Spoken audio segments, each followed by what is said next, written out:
were all gonna go eat at a buffet right next to her place. As I'm about to get in the car, I realized, oh, I forgot my wallet. I'll just run upstairs really quickly and fetch my wallet. And I remember running up, and I ran up really fast, and I hadn't really eaten that whole day because I just wanted to get my midterm done so I could hang out with my friends.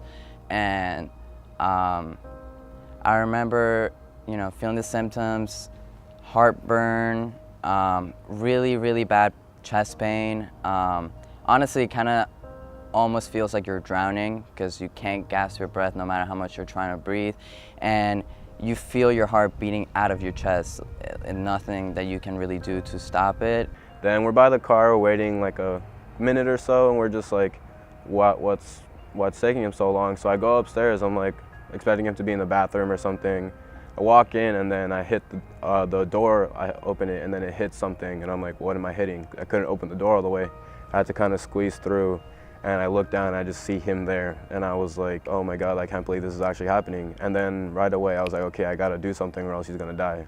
I took like CPR courses in high school, like with the American Heart Association guidelines. So I was like, okay, I know how to do this. Like I remember what I took in high school. I can do it on him. So I was confident that I was able to do a good job.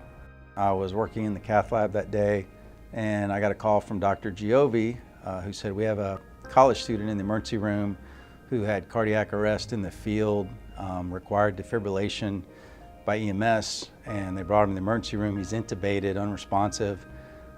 We did his heart catheterization. His coronaries were normal, not a big surprise in a 20-year-old. But when I took a picture of his ventricle, we discovered that he had a condition called ventricular non-compaction. The ventricle, the pumping chamber, was formed abnormally, and it predisposes to malignant, life-threatening arrhythmias. But the biggest concern that we had was about any neurologic recovery. So at TMH we have a therapy called therapeutic hypothermia, where we cool the body to much lower than a normal temperature to help preserve as much brain function as possible. So 2 days later, I was pleasantly surprised, if not shocked, to find out that he was awake, was extubated, off the ventilator. His brother was there. And I can't tell you how happy that made me feel, that here's a 20-year-old kid that, you know, has his whole life ahead of him.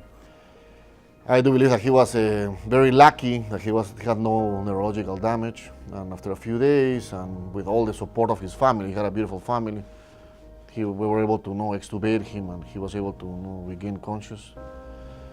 Since then, he was discharged after a few days with complete recovery.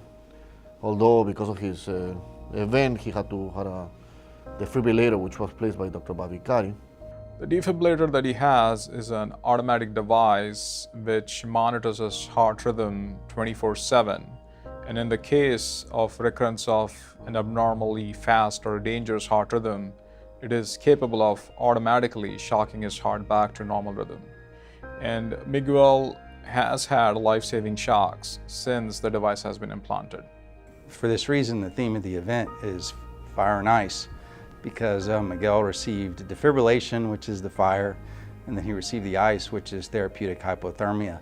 And there is no doubt that if his roommate had not started CPR, EMS wasn't called, if he had not received therapeutic hypothermia, I really don't think he would have recovered to the point that he did. So everyone who directly or indirectly helped me, I'm eternally grateful. And you know, that ranges from D'Angelo to the last doctor, nurse, the people who changed my IVs, the people who brought in my towels, or even my blankets, you know, everything. It all played a huge part in how I'm here talking to you today, and there's really nothing more that I can do just to say I'm eternally grateful.